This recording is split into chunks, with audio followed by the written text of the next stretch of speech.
And I did say in Kirinyaga on Sunday that Sha, that monster created by William Ruto to rip off the Kenyan nation, we have credible information from experts that it will collapse within 6 months.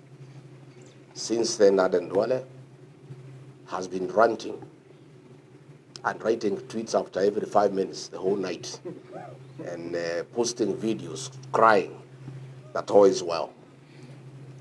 From our first rally in Tower all the way through Kikima to Wote, I did ask a question to the people of Makueni whether Sha is working, and the answer was no. Yet Aden Duale keeps on saying that Sha is working. But we are on the ground, and our work is to listen to the ground. The people of Makueni, like the rest of Kenyans, know that Sha is a failure. And Sha will collapse because it was not a program to sort out health insurance, but a scheme to rip off the people of Kenya.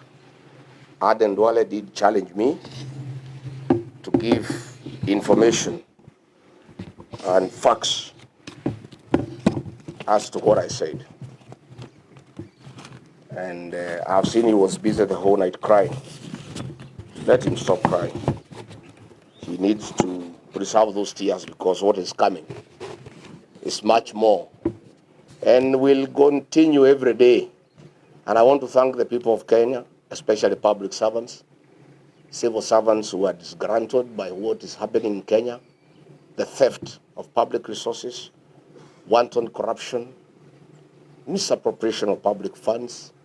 They keep on giving us information. I want to assure them that we will treat the information with confidentiality and will not expose them so that they are not exposed to harm by the state.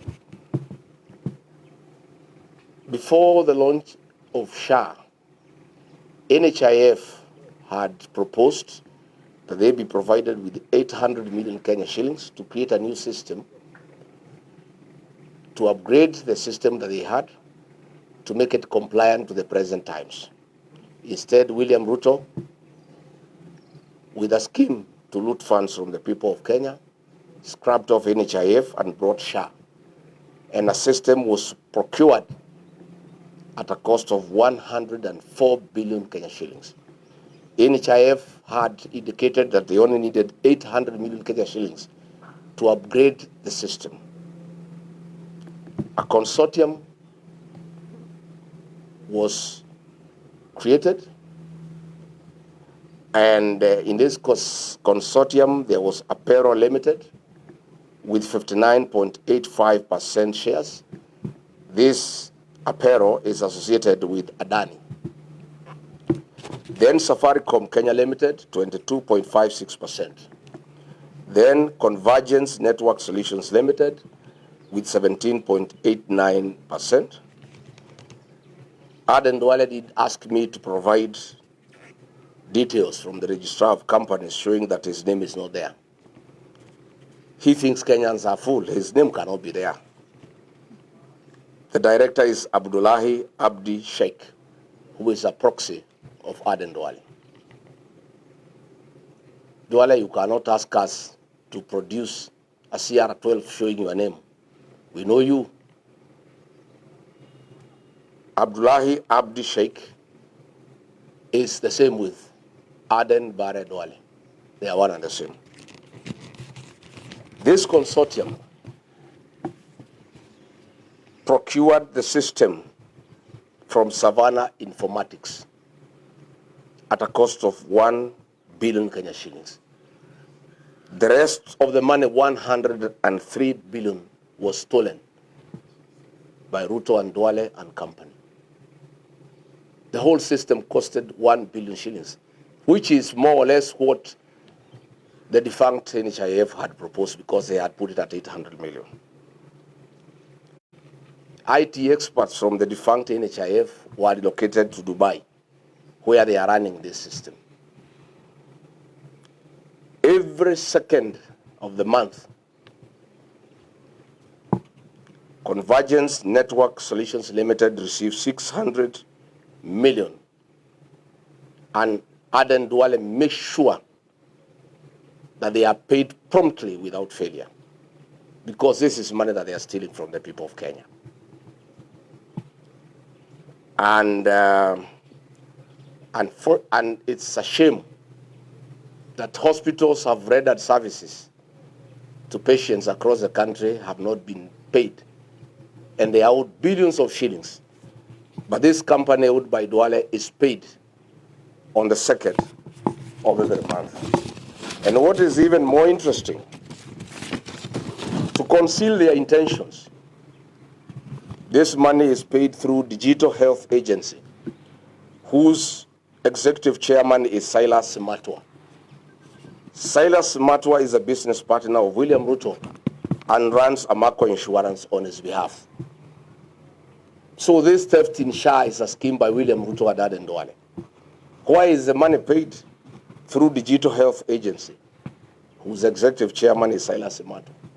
It's to conceal the movement of funds so that it looks like it's government to government. So what we are saying is that Sha was never conceived to be a program to help the people of Kenya. It was a conduit to steal funds from the people of Kenya. Kenyans are being taxed every day, and this money is being stolen by William Ruto, Aden Duale, and company through their proxies, Silas Matwa, and others. Again, I did talk about e-citizen, and I said when I was in office, William Ruto was very angry that e-citizen was in private hands, and he demanded that it must be brought under government control by the Ministry of ICT and the National Treasury. And he caused a lot of fury and demanded that that should happen. Little did I know this was a scheme to smoke out the owner so that he can negotiate with them. And when they eventually presented themselves, he demanded that they cede 80% of the company to him through a proxy called Linus Kipngetich. Again, Linus Kipngetich, who is now working in State House, holds 190,000 shares in Amaco on behalf of William Ruto. And it is him who withdrew 6.3 billion shillings in cash from Equity, from the e-citizen account. It's a shame that in Kenyatta National Hospital, patients pay for their stay there through e-citizen, but no funds are remitted back to the hospital to help the patients, to buy drugs, to buy reagents, and to buy food. Indeed, patients in Kenyatta National Hospital are not dying because of the disease that brought them to hospital, but they are dying for lack of food. It's a shame. So as we speak, we are excited to be here in Makueni because the people are resolute that they want to be part and parcel of the forthcoming liberation of the Republic of Kenya. And we are very encouraged from what we have seen, and we want to assure the people of Makueni, and indeed the entire country, that we are clear that we will do what they want. They want us to give them a single presidential candidate to face William Ruto. That determination from our part as leaders is firm, and nothing can change. I want to assure the people of Kenya that on a daily basis, we'll continue to expose William Ruto and his government on all the evil things that are going on in the country. We will not be intimidated by personal attacks and attempts to divert us from what we need to do for the people of Kenya. Finally, let me also join the Honorable Stephen Kalonzo Musyoka in expressing disgust and horror at what happened in the middle of the night at Gekomba.